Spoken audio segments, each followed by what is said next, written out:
Баршаңызға сәлем достар, арнама қош келдіңіздер. Сіздермен бүгін керемет өте дәмді хит салаттың үш түрімен бөлісемін. Ең алдымен руккола қосылған дәруменді майонезсіз салаттың рецептімен бөлісетін боламын. Алдымен рукколамызды тазалап, жуып, кептіріп дайындап алдым.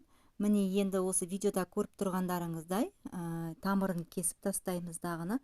Рукколамызды ыдысымызға саламыз. Ендігі кезекте қиярымызды да дәл осылай тазалап жуып алып, өзіңізге ыңғайлы етіп турап аласыздар. Мен екі бөлікке бөліп, жұқа етіп турап қостым. Барлық ингредиенттерін, яғни қоспаларын мен описанияға төменге қалдырып кететін боламын. Қиярды турап қосып болғаннан соң, қызанақты да тазалап жуып, турап қосамыз. Негізі бұл жерде черри қызанағы болғаны дұрыс, менде черри болмағандықтан осындай қызанақты қостым. Құрметті қыз-келіншектер, менің арнама тіркелмеген болсаңыздар, міндетті түрде тіркеліп, лайк басып, комментария бөліміне өз пікірлеріңізді қалдыра кетіңіздер. Қазақша контенттің дамуына өз үлестеріңізді қоса отырыңыздар. Алдағы уақытта мен сіздермен бұдан да керемет рецепттермен бөлісетін боламын. Келесі кезекте қызанақтарымызды турап қосып болғаннан кейін осындай светофор болгар бұрышын турап қостым. Мен қызыл сары түсін қостым. Егерде сіздерде қызыл сары түсі болмаса, кез келген түсін қоссаңыздар болады. Негізі қызыл сары түсі өте керемет түс, салатыңыздың көркін ашады.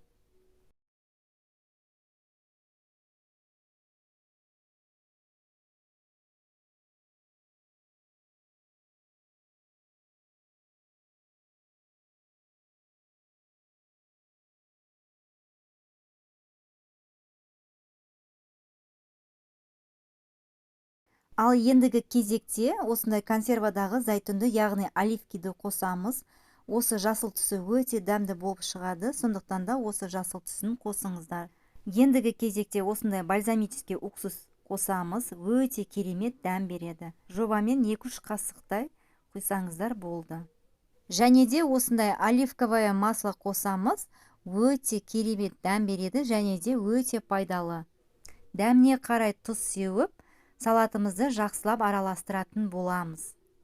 Дәруменге толы керемет салат, жасалу жолы да өте оңай салат, сондықтан да міндетті түрде жасап көріңіздер.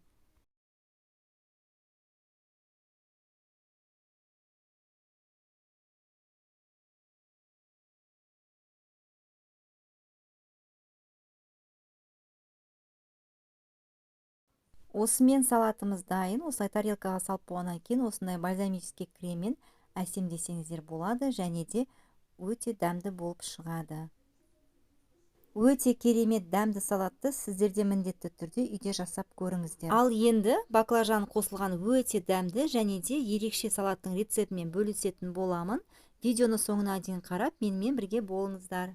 Алдымен тауықтың төс етін алып, мариновать ететін боламыз. Ол үшін біз тауықтың төс етін осылай алып, ұзынша етіп турайтын боламыз. Тым қатты жіңішке болып кетпесін.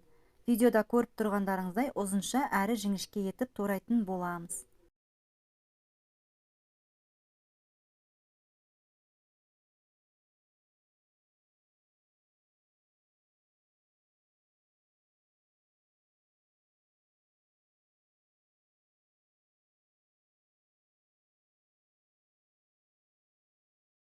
Тауықтың етін турап болғаннан кейін арнайы ыдысқа салып, татымына қарай тұз және де паприка және де 2 тісше сарымсақты үккіштен өткізіп қосамыз.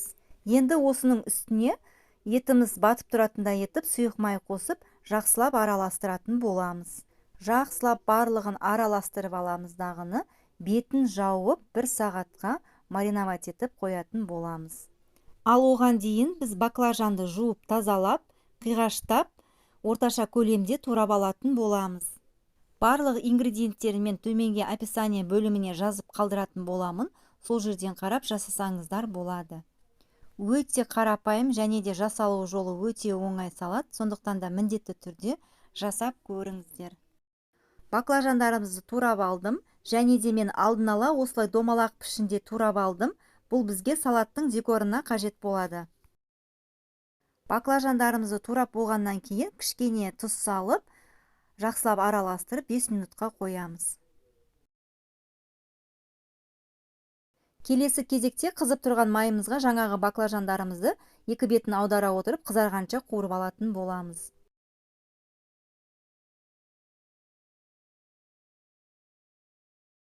Міне видеода көріп тұрғандарыңыздай осындай қызарғанда баклажандарымызды майдан алатын боламыз.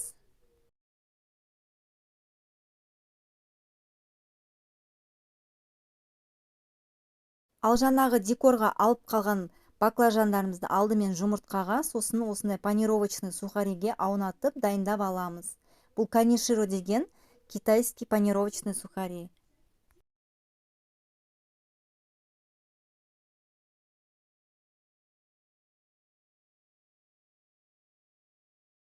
Барлық баклажандарымызды дайындап алғаннан кейін қызып тұрған майға екі бетін қызарғанша қуырып алатын боламыз.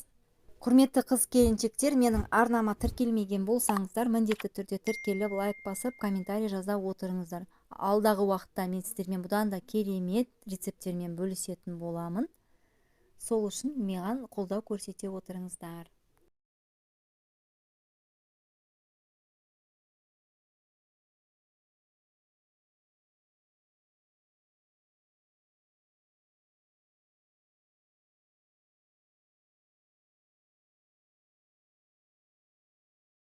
Баклажандарымызды қуырып болғаннан кейін келесі кезекте бағанағы мариновать етілген тауықтың етін екі бетін қызара отырып қуырып алатын боламыз. Бұл 1 сағаттай мариновать етілгеннен кейін өте жылдам піседі, сондықтан да көп қуырудың қажеті жоқ. Және де осы жерде мен сіздерге бір лайфхакпен бөліскім келіп отыр.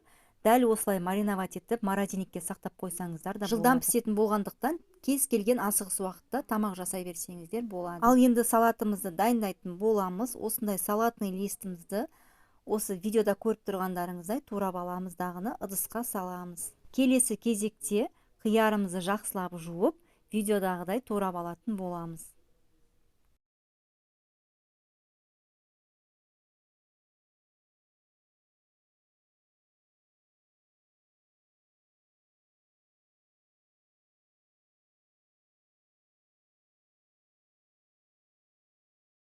Ал келесі кезекте қызанағымызды қосамыз.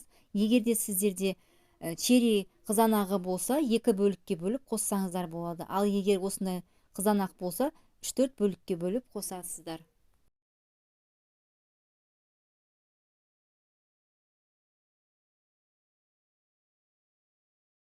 Мінекей салатымызды дайындайтын боламыз. Бұл жерде салатный листиямызды қостық, қызанағымызды қостық, және де қиярымызды, жаңағы қуырылған баклажандарымызды, және де тауық етін қосып, тұз себеміз. Тұзын абайлап себіңіздер, өйткені жаңағы мариновать етілген тауықтың тұзы да болады, сондықтан тым қатты ащы болып кетпесін. Ал келесі кезекте майонезімізді қосып, жақсылап араластыратын боламыз. Өте тойымды әрі ерекше дәмді салат, міндетті түрде үйде жасап көріңіздер. Мінекей осымен өте дәмді әрі ерекше салатымыз дайын, міндетті түрде үйде жасап көріңіздер. Енді үшінші салатымызды дайындаймыз. Өте тойымды, дәмі керемет салат, әсіресе балаларға ұнайтын дәмді салат. Видеоны соңына дейін қарап, менімен бірге болыңыздар. Мен барлық қосатын қоспаларын осылай пісіріп, дайындап турап алдым. Алдымен біз піскен тауық етін қосамыз, оның үстіне ұзынша етіп сырымызды турап қосамыз, және де қияр, қызанақ, және де салатный лист қосатын боламыз. Барлығын видеода көріп тұрғандарыңыздай ұзынша етіп турайтын боламыз. Келесі кезекте бұл жерде жұмыртқаның ағын ғана қосатын боламыз. Осылай ұзынша етіп тураймыз бұны да. Картофель фри қосамыз. Мен осындай дайын дүкендегісін сатып алып қостым. Дәмі өте керемет болып шығады. Келесі кезекте осындай консервадегі жүгеріміздің суын төгіп қосатын боламыз. Және де осы салатқа қосатын арнайы соус дайындайтын боламыз. Ол үшін біз майонез қосамыз, және де кішкене кетчуп қосатын боламыз. Екеуін жақсылап араластырамыз. Бізде қызғылт түсті соус шығады. Осы салатымызға қосып, жақсылап араластыратын боламыз. Және де татымына қарай тұз қосамыз. Енді салатымызды араластыратын боламыз. Барлық құрамын төменге описание бөліміне жазып қалдырып кететін боламын. Сол жерден қарап жасасаңыздар болады. Барлығын жақсылап араластырдық. Міне салатымыз дайын. Осылай әсемдеп тарелкаға салып, дастарханға ұсына берсеңіздер болады. Сіздермен болған Айнұр. Келесі видеода кездескенше қош сау болыңыздар.